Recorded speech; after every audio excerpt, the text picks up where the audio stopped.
В настоящее время в Казахстане проживает около 3 миллионов граждан Казахстана, которых я, в принципе, не считаю полноценными гражданами Казахстана, я считаю их врагами. И именно эти 3 миллиона граждан требуют от казахов установить в качестве государственного языка русский. В частности, они упоминают такие государства, как Швейцария, Канада, в которых есть, соответственно, 4,2 языка государственных. Я хочу вам напомнить, что и Швейцария, и Канада являются федерациями. Казахстан по Конституции является унитарным государством с титульной нацией казахи. Я понимаю, что русские не особо любят читать Конституцию Казахстана, где четко прописано, что государственным языком в Казахстане является казахский язык.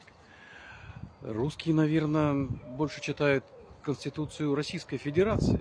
Кстати, там прописано в Конституции, что Россия является федеративным государством, как и Швейцария, как и Канада. Но почему-то там только один язык. Вот в отличие от Швейцарии и Канады, которые вы, кстати, ставите постоянно в пример, Россия не хочет вводить несколько языков у себя в своей федерации, несмотря на то, что там существуют национальные республики.